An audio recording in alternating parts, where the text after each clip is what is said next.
All right, everyone. Welcome back to Automotive Anatomy. Today we have Rudy. Funny second car, but Rudy, thank you so much for making time for us today. Tell us, man, what do you have going on? What do you drive? Well, this is also a '93 Honda Civic. This is the SI model, though, so it's got the sunroof. It's the Milano. It's the stock Milano red, original paint from 1993. That's crazy. And this one is actually it's a lot more simple than the turbo car, but this one is actually more of an enjoyable cruising car that definitely turns quite a few heads. Yeah, it was very, very clean. And so how long and where did you pick this one up from? Actually, I bought this from a gentleman in Texas. And actually, I drove it back from Texas. Wow. Not one hiccup. So you're like, I made a good purchase. I made a good purchase. And this one, originally when I was looking for a car, I wanted something clean, something that I knew that was very taken care of. An older woman owned this back in Washington, and he had it shipped to Texas and then started working on it and stuff like that. So the original motor only had 86,000 miles when he picked it up. Wow. So the body currently now only has 98,700 miles. So super low still. For a 93, yes. And this one is, like I said, it's still rocking the paint from 1993. This is an overall beautiful car. So how did you find it all the way in Texas? Craigslist find or?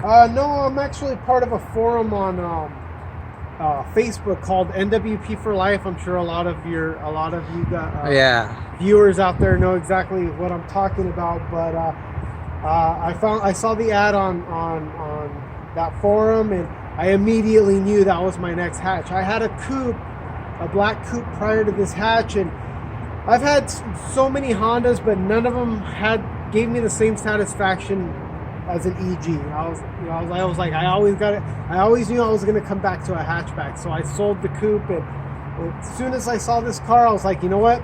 That's my car. For the front end, what do you got going on? So basically, it's got just password JDM, smoked amber corners, and then the password JDM, the brake duct or the bumper scoops, and then the OEM lip. Super not too much going on the front end. Just keeping it simple. Nice. Tell us about the wheel and tire setup that you have going on. Yeah, it's running the raised gram lights. It's a 15 by 8 plus 32 on a Nitto NT01 tire all the way around. And that's what size?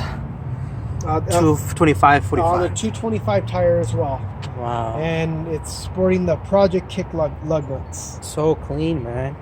What kind of suspension do you have? This one's running on Function Informed Type 1 coilovers, with a K-Tune traction bar, and then the rear, just like the turbo car, is running Function 7 lower control arms and a Function 7 brace. Okay. Sweet, man.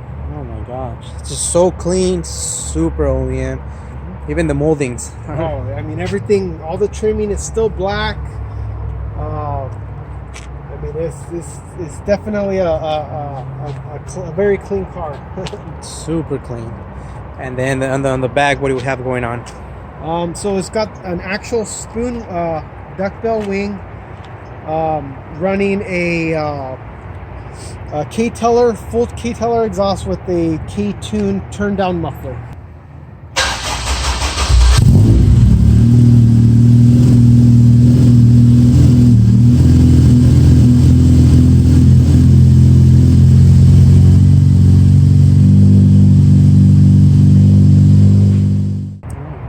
Nice little wiper delete as well, right? Yes, it's got the wiper delete as well. Yeah, a little bit of the Downstar bolt dress-up kit, but not even rocking the original Civic SI sticker. emblem. Wow. Yeah, so And the rear part of the hatch, what do you have going on? So it's basically gutted. The only thing that's back here is the 35 millimeter Miracle crossbar, which adds stability to the car in turns. It's a track inspired car. Obviously, it was meant for circuit. You know, it was built with the intention of circuit racing and stuff. But the car it handles like a dream. A little go-kart. Yeah. All right, man. So tell us about the interior on this one. So as you can tell, the interior is just very clean. Regular. It's just a standard SI door panels. It's got the personal red stitch steering wheel with the attached to a Works bell, quick release hub, and is rocking the Spoon Duracon black shift knob. The seats are just the USDM So Integra clean. Type R seats. Super clean. Wow. I think what really makes this car stand out is just because like the interior, you know, the black interior really, you know, is really sought after, and people just they really admire the black, you know, the black interior. It always looks cleaner, in my opinion. It really does. And so it also has the black armrest, and then it's got a Benin mid bar, and the only reason why it's really there is because that's where I mount my GoPro. It's a perfect spot for a GoPro. It's typically, I think, is mostly used for like a harness bar when you put when you put race seats with the harnesses. Like, But nope, my GoPro. I was like, you know what? It's gonna be for my GoPro. Nice. So tell us, man, what do you got going on in the engine compartment? So this motor is the K24A2. It came out of an 08 TSX.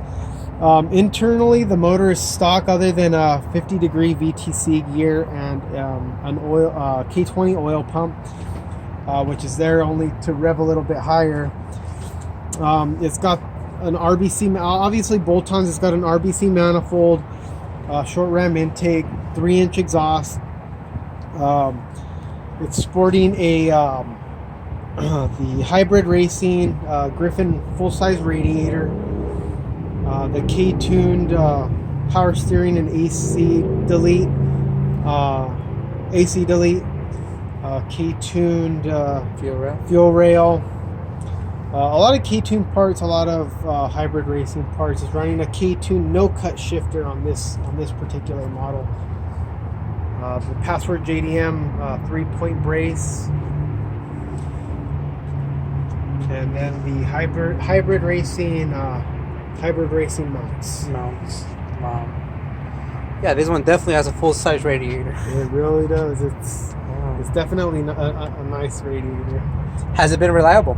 It's been super reliable. Drove me from Texas to California without any hiccups. Any hiccups, awesome. And what are the future plans for this, for you? This car, I do plan on building an all-motor setup. I'd like to go really high, crazy compression with individual throttle bodies, cams, just fully build the motor and try to get a good, you know, close to 300 horsepower all-motor setup. Nice. Can't wait for those headaches, huh? Oh man, you just can't have reliability. Can't be happy like that. Yeah, once you start building these motors, reliability tends to be compromised. So how much power do you think it's making right now? Well, this one was dyno tuned on Hondata. It made 228 wheel horsepower, and It's really good. I mean, how much does this car weigh? about 2,400 pounds. I mean, that's awesome. And it made 185 wheel torque. So Nice. the car it does move. All right, Rudy. So tell us, what are the future plans for this, and any shout-outs? Well, I want to send a big shout out to Ian James. He's the one. You know, he's actually works overseas. He's an overseas firefighter. He's the one who sold me the car. He put a lot of time and effort into this car, and I mean, he's actually a really good friend of mine now. You know, I still talk to him on a weekly basis. He has a family. He just had a daughter. but I want to send him a shout out. As far as future plans for the car, like I said, I'd like to go ahead and build the engine, make a good 300 horsepower all motor setup for this car. As far as like the outside, the interior, I'm completely content with the way the car looks. It's such a beautiful car. It's simple, it's clean, and the only future plans I really have for it are going to pertain to the motor. Cool, man. I know that your wife is working on a project on YouTube alongside with you, and a lot of us we like cars. We also have little ones running around. Tell us about the channel that you guys are growing. Again, my wife is she started a small YouTube channel. For those of you out there who have children, I know YouTube is probably one of the best inventions ever for you, us adults. Nowadays, biggest help, huh? It really does help, but a lot of the kids' YouTube channels have blown up and gotten real popular as far as toy reviews and animations and whatever the case may be. But my wife went ahead and started a channel that's slowly but surely growing. It's called The Zans, and she started it with kids in mind. She does it with my 4-year-old daughter. She knows how much my daughter enjoys these videos, how much she enjoys these LOL dolls. And if you have little girls that really love the LOL dolls, give her a follow. Yeah. Give her some support. Her videos are very animated. I know that your children will enjoy them. Cool, man. Best of wishes for that channel to grow, and anything we can do, hopefully we can do for you. But thank you so much, Rudy, for making time for us. I know we had two cars, two absolutely gorgeous cars, not just two regular cars. And so I can't wait for the future plans for the all motor for this one. Definitely be keeping you posted on that. Thank you for your time, man. Of course. All right, man. So tell us, what do you got going on in the interior? I mean, I don't know if you want to start that over. It's also running the header. It's what is it? It's not a K-tuned header. I can't even remember. I'm sorry, my mind is drawing blanks. Cool. Don't worry about it. He stole the car, so that's what we don't know. See, now you're gonna force me to actually put it in the video since you had to do all that. So yeah, the header's a PLM. PLM header? PLM header. There you go.